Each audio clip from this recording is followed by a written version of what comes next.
Rencana Los Blancos untuk bek MU. Real Madrid dikabarkan berencana memboyong bek Manchester United Diogo Dalot pada jendela transfer musim panas mendatang. Los Blancos dikabarkan tengah bersiap mendatangkan pengganti Dani Carvajal pada tahun 2025.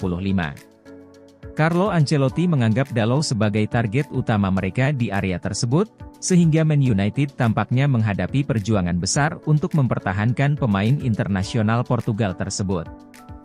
Setan Merah berada dalam posisi yang kuat dalam hal masa depan Dalot, karena mantan pemain muda Porto itu menandatangani kontrak baru di Old Trafford pada Mei 2023, dengan kontraknya saat ini berlaku hingga Juni 2028.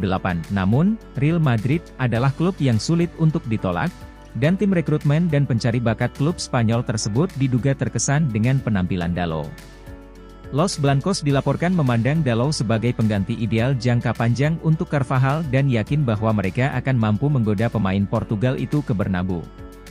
Dalot tiba di Man United dari Porto pada Juli 2018, dan dia telah membela Setan Merah sebanyak 157 kali di semua kompetisi, mencetak 6 gol dan mencatatkan 10 assist dalam prosesnya.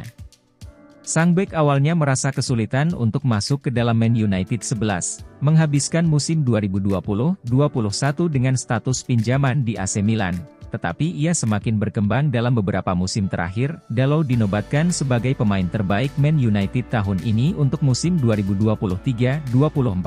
Hal ini bukanlah suatu kejutan mengingat penampilannya sepanjang musim. Sang bek berhasil mencetak 3 gol dan 5 assist dalam 50 penampilan di semua kompetisi, dan tidak diragukan lagi ia adalah salah satu pemain terbaik tim selama musim yang sulit. Carlo Ancelotti terkesan dengan kinerja Rodrigo. Liga Spanyol, pelatih Real Madrid, Carlo Ancelotti mengaku terkesan dengan kinerja Rodrigo Goes. Dia tidak terpengaruh dengan kedatangan Kylian Mbappe memasuki musim ini. Banyak pembicaraan seputar Rodrigo dan statusnya di Real Madrid setelah mereka menambahkan Kylian Mbappe ke dalam skuad.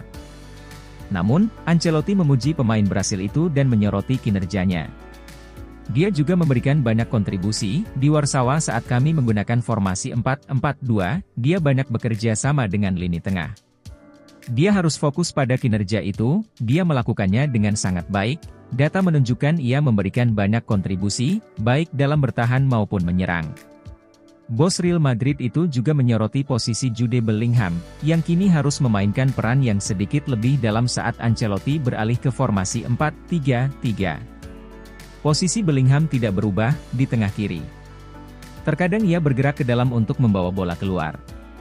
Namun, dalam menyerang, posisinya sama saja, kata sang manajer. Pelatih asal Italia itu juga menyinggung Mbappe dan bagaimana ia telah beradaptasi dengan baik dengan rekan-rekan setimnya yang baru, dengan mengatakan, "Dengan semua pemain baru, orang-orang di klub berusaha membuat mereka merasa nyaman. Bakat luar biasa telah hadir, kami harus membantunya beradaptasi." Ia datang ke ruang ganti dengan sangat baik, dengan kerendahan hati, sangat bersungguh-sungguh. Ia memulai dengan sangat baik, tambahnya.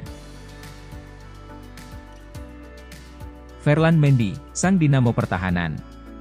Ferland Mendy dari Real Madrid yang dibeli seharga 50 juta euro pada musim panas 2019. Seberapa hebat Mendy? Haruskah Madrid mempertahankannya dalam jangka panjang? Dengan menggunakan statistik dari musim ini dan rekaman dari 4 musim terakhirnya, mari kita menilai kekuatan, kelemahan, kecocokan Mendy di Madrid, dan tempatnya di jajaran bek kiri modern yang hebat. Ferland Mendy adalah bek yang lockdown. Tidak berlebihan jika dikatakan bahwa Mendy adalah salah satu bek 1 lawan 1 terbaik yang pernah kita lihat di posisinya. Pemain Prancis ini memiliki kecepatan, kelincahan, kewaspadaan, dan refleks fenomenal yang memungkinkannya untuk mengunci penyerang 1 lawan 1.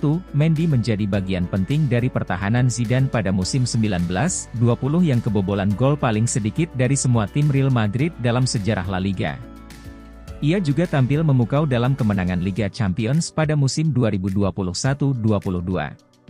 Ini adalah fenomena umum dalam olahraga tingkat atas. Pemain bertahan terbaik sering dihindari sepenuhnya karena cara mereka memecah serangan. Mendy adalah tembok bata melawan pemain sayap. Dia secara bertahap menyelesaikan lebih sedikit tackle selama bertahun-tahun, yang menunjukkan bagaimana pemain menghindarinya kecuali mereka memiliki keuntungan situasional yang sudah jadi, angka atau spasial, yang mengundang mereka untuk menggiring bola, tetapi tingkat keberhasilannya melawan pemain yang menggiring bola kurang lebih sama. Pemain sayap telah belajar untuk menghindarinya. Bellingham komentari peran barunya di Real Madrid.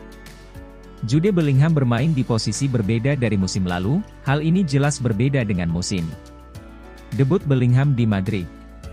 Saat itu, ia lebih sering diplot sebagai gelandang serang, bahkan pernah dicoba sebagai nomor 9 alias penyerang utama.